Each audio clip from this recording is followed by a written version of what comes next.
તને કેટલી વાર કીધું કે થોડીક મોડર્ન થા? મમ્મી તને કેટલી વાર કીધું કે મારો મોબાઈલ ટચ નહીં કરવાનું? તું તો સગાવાળામાં મારું નાકે કપાઈ નાખ્યું. તું તો સાવ એટલે સાવ ગામડ છાપ છો. મમ્મી તારામાં બિલકુલ મેનર્સ જ નથી. તારામાં તો અક્કલનો છાંટોય નથી. બસ કરો. આ બધું સાંભળવું મારા બસમાં નથી કરી શકતી તમારી આશા પૂરી, નથી કરી શકતી સંસ્કારનું સિંચન. સમાજના નામે કારો ધબ્બો છું તો હું શું કરું? કરી દઉં મારું જીવન પૂરું, કરી દઉં આ ઝંઝટ પૂરો. હા, બસ આ જ એક ઉપાય છે. રોજની કચકચ સાંભળવા કરતા આ જીવનના પૂર્ણ વિરામ જ બધાની ભલાઈ છે. કેમ થાકી ગઈ? જો તું આપણા પરિવારની આશા પૂરી નથી કરી શકતી તો પૃથ્વી પર જન્મ જ કેમ લીધો? સમય પ્રમાણે બદલવું પડે છે. પરિવર્તન એ જ સંસારનો નિયમ છે. પ્રકૃતિની જીવંતતાની ઓળખાણ છે પરિવર્તન. પ્રકૃતિ સાથે તાલ મિલાવ. લુપ્ત થવાના તારા વિચાર કાઢી નાખ અને તારી જાતને નવું જીવન દે. પણ હું બધાની આશાને સમજી નથી શકતી. કેમ?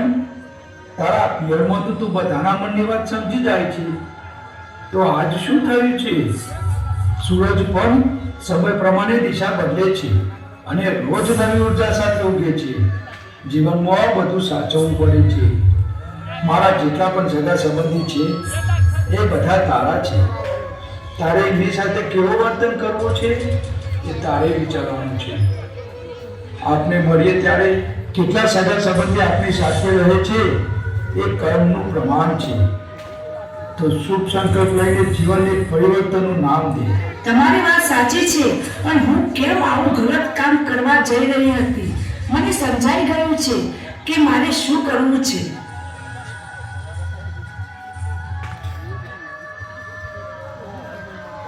રંજન, ક્યાં ગઈ તું? શું થયું પ્રતીક્ષા આ રંજનને? સવારના પોરમાં આપણને ભેગા કેમ કર્યા છે? કેમ, શું થયું? આજે સવારમાં અમને બધાને ભેગા કરવાનું કારણ? મારે તમારી મદદ જોઈએ છે. કેમ, શું થયું? બધું કુશળ છે ને? તમને તો મારી હાલત ખબર છે ને.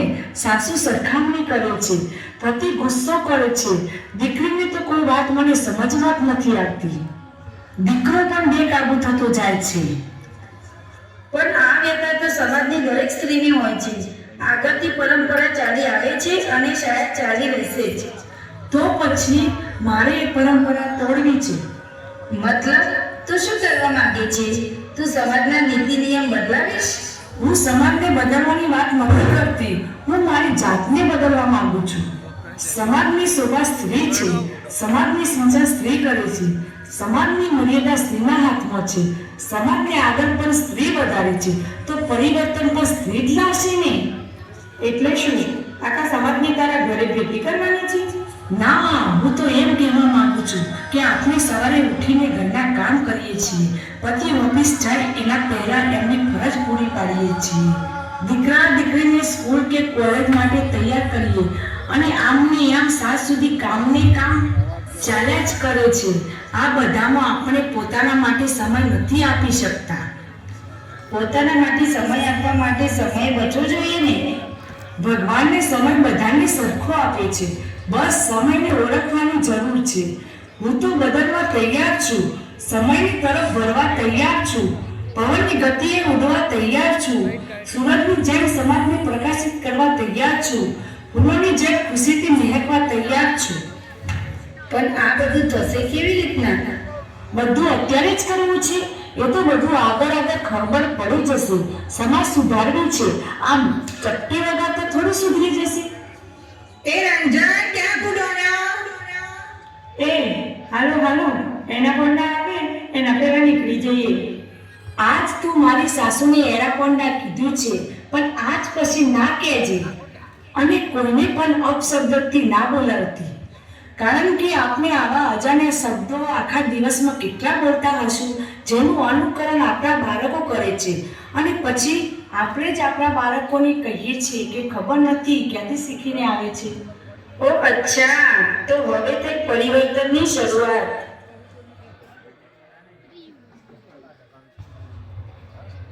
પ્રતીક્ષા, ઓ પ્રતીક્ષા, જરા મારા ચશ્મા શોધી દે ને. પેપરમાં મારો ફોટો આવ્યો છે. પેલી દક્ષા કહેતી હતી કે બધાયના પહેલા હું ઊભી છું. તો પહેલા જ ઊભા રહો ને. તમારા આગળ ઊભા રહેવાની કોઈની હિંમત છે ખરી? એના કોંડા. શું બોલી? શું બોલી? આજકાલ તારી જીભ બહુ લાંબી થતી જાય છે. માજી, આ લો તમારા ચશ્મા. આ સંભાળતી તારી છોકરીને બહુ બગડતી જાય છે. શું થયું ક્રિશા? કેમ? શું કર્યું? તું હવે કઈ જ ના બોલતી. બસ આખો દિવસ ભાષણ જ ચાલુ કરી દે છે. જોયું જોયું, આ બધા તમારા કામ છે. કુવામાં હોય તો હવાડામાં આવે ને. કેવા ગુઠા નસીબ મારા કે બધા નમૂના મારા ઘરે પટકાણા. હા બા, મારામાં કંઈક કમી હશે એ હું સ્વીકારું છું. પણ આ ક્રિશા નાની હતી ત્યારે એને હું કંઈક કહેતી, પણ તમે ક્યાં કંઈ કહેવા દેતા? એટલે હવે આ બધું મારા ઉપર તું એમ કહેવા માંગે છે કે હું ખોટી? એ અંકિત, જો તારી ઘરવાળી એનો વાંક મારા ઉપર ઢોળે છે. જો આ સવારના પોરમાં આ બધો આનો કકડાટ માંડ્યો છે. મેં બાને કંઈ જ કીધું નથી. બસ એટલું જ કીધું છે કે બાળકને નાનપણમાં વાળીએ તેમ મળે. સંસ્કારનું સિંચન બાળપણમાં જ થાય. તો આપવા જોઈએ ને. તને કોને ના પાડી હતી? શું એ મારી એકલીનું જ કામ છે? તમારી કોઈ જ ફરજ નથી? મારું કામ છે પૈસા કમાવાનું અને તમારી બધાની ઈચ્છા પૂરી કરવાનું. તમને ખાલી સુખ સગવડ આપવાનું. અને સમય આપવાનો? મારી પાસે ફાલતુમાં સમય બગાડવા માટે કોઈ જ આવો સમય નથી. પરિવારને સમય આપવો એ ખરાબ વર્તન કરે છે એનું શું? તો તું શું કરે છે એનું થોડું ધ્યાન રાખવું જોઈએ ને. બાપની બીક હોય તો જ માની શીખની અસર થાય છે. બાપ ખાલી દીકરા દીકરીને મોંઘા મોબાઈલ, કપડાં, મેકઅપનો સામાન અને ઉચ્ચ ભણતર માટે બધી માંગ પૂરી કરી દે એટલે તે મહાન અને માનું ઘરમાં કોઈ સન્માન નથી રહેતું. તમે બંને ક્રિશાની સામે મને તિરસ્કારપણે બોલાવો છો. હંમેશા મારા અભણ હોવા પર હાસ્ય બનાવો છો. પણ મને એનાથી કોઈ તકલીફ નથી. તકલીફ છે તો એ જ કે મારા સંતાનની સામે મારું સન્માન ઓછું ન પાડો. જો તમે મારી કદર નહીં કરો તો આપણી ક્રિશા પણ કદર નહીં કરે અને શાયદ આગળ જતા એના સાસરામાં પણ આપણું સન્માન ઓછું પાડશે. સાચી વાત છે પ્રતીક્ષા. આ પ્રશ્ન હાલ દરેક ઘરમાં છે. જો ડર નથી અને રમત ગમત રહ્યા નથી એટલે બસ મોબાઈલ બધાના ગુરુ બની ગયો છે. એ જ જુએ છે ને એ જ કરે છે. તમારી વાત એકદમ સાચી છે. અમે બાપ અમારા સંતાનને નથી સમજી શકતા. અમારા અર્થે તો ઈચ્છાની પૂર્તિ એ જ ફરક છે. હકીકતમાં તો એક સાચું માર્ગદર્શક એક બાપ જ આપી શકે છે. આજ સમાજમાં આજની પેઢી ઉપર ઘણા બધા પ્રશ્નો ઉભા થઈ રહ્યા છે. આપણી દીકરી સંબંધ તોડીને બીજી જ્ઞાતિના છોકરા સાથે ભાગી જાય છે. દીકરાઓ માતા પિતાને છોડી દે છે.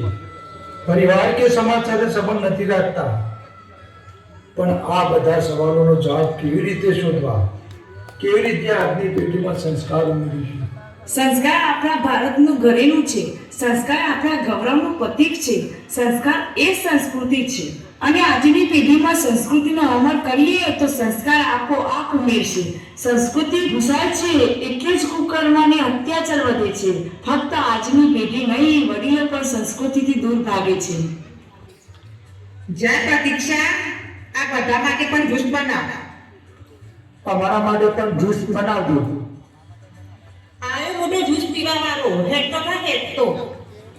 લલિતભાઈ, આ કોણ છે જે તમને તમારા જ ઘરેથી કાઢે છે? મારા ઘરની પત્ની, મારી અર્ધાંગીની, મારી ચેતના. હે, આ તમે છો કે? હા, હું તારો લલિત. ઓહ વાહ દાદા, લુકિંગ ડેશિંગ. ખરેખર તમે તો બહુ જ યંગ લાગો છો. વરુણ ધવન જેવા. તારો દાદો તો જોની લેવલ જેવો લાગે છે. આના કરતા તો ગામના કૂતરા સારા લાગે છે. આ ઉંમરે આપણને આવું ના શોભે. શોધે. અરે મારી ચેતના, જમાનો બદલાયો છે. આ જમાનામાં રહેવું હોય તો વિચારની સાથે વ્યવહારમાં પણ પરિવર્તન લાવવું પડશે. ખરેખર સાચી વાત કરી છે બાપુજી. સંસ્કાર આપના વિચારથી શોભે છે, બાકી ફેશન તો જીવનનો ભાગ બની ગયો છે. આજની પેઢી સાથે તાલ નહીં મિલાવીએ તો આપણે તો પાછળ રહી જશું, પણ આપની સંતાન ક્યાંક લુપ્ત થઈ જશે. My daughter in law. આ દોસ્તો તો અંગ્રેજી ઠોકવા બેઠો. મારી ચેતના, મારી ચેતુ, મર્યાદા આપણી જબાનમાં જોઈએ. આ આખો દિવસ તું ગામડે ભાષા બોલે છે ને, તેના કારણે પણ આપણા સંતાનોનો પણ ખરાબ અસર થાય છે. પણ ગામ અને સમાજના બાળકો ઉપર ખરાબ અસર થાય છે. માટે ચેતના, મોડર્ન જમાના સાથે રહેવું હોય તો મોડર્ન થવું પડે. પણ આપણી સંસ્કૃતિ, આપણા રીત રિવાજો, મર્યાદા તમે શું સાઈડમાં મૂકી દીધા છે? ના ચેતના, આપના જમાના અને નવી પેઢી વચ્ચે જે જનરેશન ગેપ છે તેમાં ઉંમરની સાથે વિચારો પણ ઘણું અંતર છે. આપણા સમયમાં કોઈ પણ માહિતી કે સમાચાર માટે દિવસો લાગતા, જ્યારે આજે તો સેકન્ડોમાં મળી રહે છે. આપણી પેઢીમાં બધા મહેનત પર વિશ્વાસ કરતા, જ્યારે આજની પેઢી સ્માર્ટ વર્કમાં વિશ્વાસ કરે છે. આપણી પેઢીમાં કોઈ પણ ફેશન ભરી નહોતી, એટલે આપણે બધી પરિસ્થિતિમાં એડજસ્ટ કરતા. આજની પેઢી પાસે અનલિમિટેડ ફેસિલિટી અને ઓપ્શન છે, એટલે એડજસ્ટ થવું કઠિન છે. એટલે આજની પેઢીમાં વિચારોનું એડજસ્ટમેન્ટ, સંસ્કારોનું એડજસ્ટમેન્ટ અને સમાજના નિયમોનું એડજસ્ટમેન્ટ શીખવાડવા માટે પહેલા આપણે એડજસ્ટ કરતા શીખવવું પડશે. હા, સાચી વાત છે. મને તો અહીં કંટાળો આવે છે. ચાલો હું મારા રૂમમાં જાઉં, ત્યાં જઈને ટાઈમ પાસ કરું. અહીં તો આ લોકોના લેક્ચરો સાંભળીને મારું દિમાગ ખવાઈ ગયું છે. બસ આ લોકો તો જ્યાં ને ત્યાં ભાષણ અને સલાહના પીટાડા ખોલીને જ બેસી જાય છે. નવરા લોકો. Let's go. એ ક્રિશા, ક્યાં જાય છે? હું ગમે ત્યાં જાઉં, તને કોઈ પ્રોબ્લેમ છે? ક્રિશા, આ તું શું બોલે છે? તને ખબર પડે છે કઈ? લે, મેં એમાં શું કીધું વળી? તને ખબર છે ને, આ બધા અહીં બેઠા છે છતાં તો ખરાબ વર્તન કરે છે. આ બધા પોતાના દુઃખની વાત કરે છે. લે, મને શું દુઃખ છે? હું શું કામ બેસું? તને દુઃખ હોય તો તું બેસ ને. ક્રિશા, શું રીત છે તારી બોલવાની? તારી મારા સામે શું ઊંચા અવાજે બોલે છે? દાદી, તમે પ્લીઝ કઈ બોલતા નહીં. આ મેં તમે ડબલ ધોળકી છો, એટલે શટ યોર માઉથ. બેટા ગુસ્સે ના થઈશ. ઓકે, પ્લીઝ તમે તમારું લેક્ચર ચાલુ ના કરશો. તમારા જેવા મોટિવેશન સ્પીકરો તો મેં ઘણા જોયા છે. બધા પોતપોતાનો ધંધો ખોલીને બેઠા છે. બેટા, તારી વાત સાચી છે. આજ મોટિવેશન સ્પીકરની કોઈ કમી નથી, પણ આજ સમાજમાં તકલીફો વધતી જાય છે. ગલત કામના કારણે લોકો સંસ્કૃતિ ભૂલતા જાય છે, એટલે મોટિવેશનની જરૂરિયાત પણ વધતી જાય છે. તું ભણેલી ગણેલી દીકરી છે. આજ મોબાઈલમાં ઘણા એવા કુકર્મો, એસિડ કેસ, આત્મહત્યા, છેતરપિંડી જેવા સમાચાર સાંભળ્યા હશે. હા, સાંભળ્યું છે, પણ તેનાથી મને શું લેવા દેવા? અહીંયા અમારે આવું ના થાય. હા બેટા, આવું આજ સુધી નથી થયું, કારણ કે સમાજના વડીલો ઢાલ બનીને ઊભા છે. આવું નથી થયું કારણ કે સમાજના ભાઈઓ સમાજના બહેનોની રક્ષા માટે ઊભા છે. પણ દીકરા, જ્યારે સમાજની કોઈ એક દીકરી જ્યારે ગલત પગલાં ભરે છે, ત્યારે આખી સમાજની દીકરીઓ પર કીચડ ઉછરે છે. બધી દીકરીઓને જાણે કેવા બયાન સાંભળવા પડે છે. પણ મારે એવું કંઈ પણ સાંભળવાની નોબત નહીં આવે. અને જે દીકરીએ ગલત કર્યું હશે તમે તેના મા બાપને જઈને કહો ને. અહીંયા મને શું કામ કહો છો? બેટા, કહું છું, સાંભળે છે મારી વાત? હે ભગવાન, શું કરવું? મારે આનું કઈ સમજાતું નથી. રોજની ટકટક સાંભળીને કંટાળી ગયો છું. આ મોબાઈલને તમે આંધળો બનાવી દીધો છે. હું કહું છું, મૂર્ખ હવે. લાવ કહું છું, મને દે ના. તે કહું છું ને. આ શું કર્યું તે? પાછળ જ પડી ગઈ છે.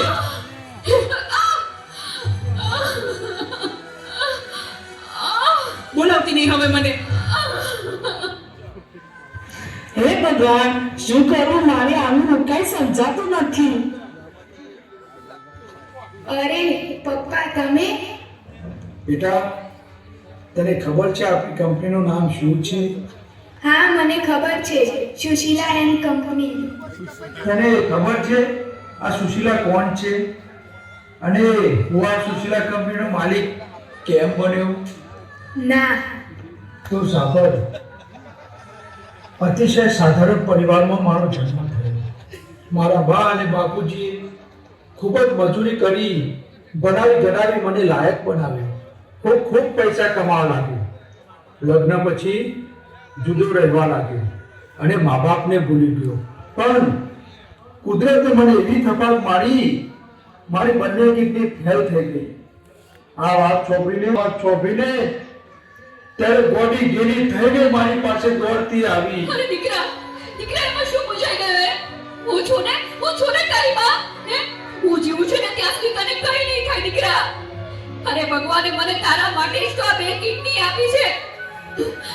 ડોક્ટર સાહેબ તમે મારી આ 2 કિડની કાઢી લ્યો, પણ મારા દીકરાને કાઈ ન થવું જોઈએ સાહેબ, કાઈ ન થવું જોઈએ. માથી મોટું કોઈ નહીં, મને ને હોય ધર કે જગદીશ, સૌ કોઈ તમારે શીશ, અંબા આગળ આલિયા.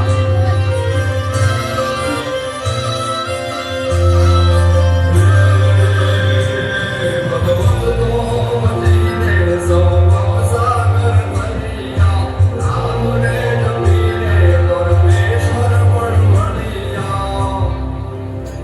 હે તારે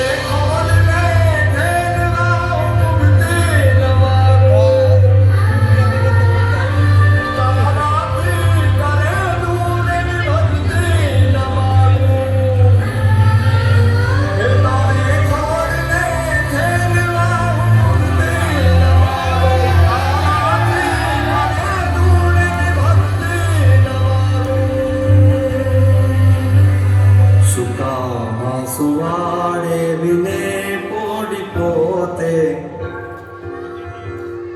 પીડા પામ કાંડે તજે સ્વાગતો તે. મારી માએ આપેલી કિડનીથી હું જીવું છું.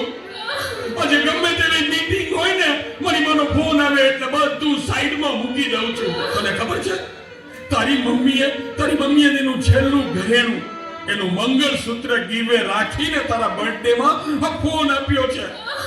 અને તે આ ફોન માટે અડધૂત કરી, તારી માને અડધૂત કરી. શું વાત કરો છો? મને નથી ખબર, મારી ભૂલ થઈ ગઈ, મને માફ કરો. સુવાડે વિને પોડી પોતે પીડા પામ કાંડે તજે સ્વાગતો તે.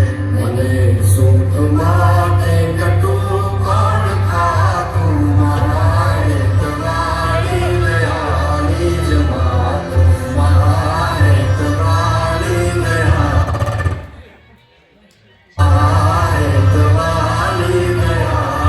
જમાતું. જો બેટા, ઘરે ભગવાન જે મમ્મીને હેરાન કરીશ ને તો મંદિરે ભગવાન પણ તને માફ નહીં કરે. એટલે જો તારી માફી જ માંગવી હોય ને તો તારી મમ્મીને માફ. મમ્મી પપ્પા મને પણ માફ કરી દો. બેટા, મેં આ બધું જ સાંભળ્યું છે. એ લોકો કહે છે એ પણ ગલત નથી. બેટા, દુનિયાના દરેક સંતાનના મા બાપ એ જ ઈચ્છે છે કે પોતાના સંતાનને બધી જ ખુશીઓ આપે, રાત દિવસ મહેનત કરીને પોતાના સંતાનની ઈચ્છા પૂરી કરે. પણ બેટા, એનો અર્થ એ નથી ને કે મા બાપની પ્રસિદ્ધિ અને પૈસાને બળે સંતાન કોઈનું પણ અપમાન કરે કે તિરસ્કાર કરે. બેટા, મને આશા નથી કે તું ઘરે આવેલા મહેમાનની સામે તિરસ્કારપણે વાત કરે અને તેમનું અપમાન કરીશ. આપણાથી મોટાને માન આપવું એ આપણી ફરજ છે. પપ્પા પ્લીઝ સોરી, મને માફ કરી દો. આજે મેં તમારું સન્માન નીચું પાડ્યું છે, મને માફ કરી દો. બસ બેટા, આજ મારું સન્માન વધી ગયું એમ સમજ. જો પોતાના સંતાનને ગલતી કર્યા પછી પશ્ચાતાપ થાય અને તે માફી માંગતા થાય એટલે બાપ માટે સૌથી મોટું સન્માન છે. કારણ કે માફી માંગવા માટે હિંમત જોઈએ, હિંમત. મમ્મી પ્લીઝ મને માફ કરી દે, મમ્મી મને માફ કરી દે. અરે ક્રિશા, મા દીકરીનો સંબંધ તો દોસ્તી જેવું હોય છે. તને ખુશ જોઈને જ મને ખુશી મળે છે, તને રમતી જોઈને જ મને તાજગી મળે છે. સૂરજ ઉગે છે, પ્રકાશ દેવા, થોડી તાજગી તમારા જીવનમાં ઉમેરજો. બધા સંબંધોને એક કરી બની છે આ સમાજ. સમાજના ઘડવૈયાઓનો આભાર તમે માનજો. આજે દરેક દીકરા દીકરીઓએ સમાજના વિકાસ માટે સહકાર આપવો જોઈએ. સમાજમાં કાયદો નહીં, વ્યવસ્થા હોય છે. સમાજમાં સૂચના નહીં, પણ સમજ હોય છે. અરે સમાજમાં કાનૂન નહીં, અનુશાસન હોય છે. સમાજમાં ભય નહીં, પણ ભરોસો હોય છે. સમાજમાં શોષણ નહીં, પોષણ હોય છે. સમાજમાં આગ્રહ નહીં, આદર હોય છે. સમાજમાં સંપર્ક નહીં, સંબંધ હોય છે. સમાજમાં અર્પણ નહીં, સમર્પણ હોય છે. એટલે જ આપણે સ્વયં સમાજને સાચવશું તો સમાજ તમને સાચવશે.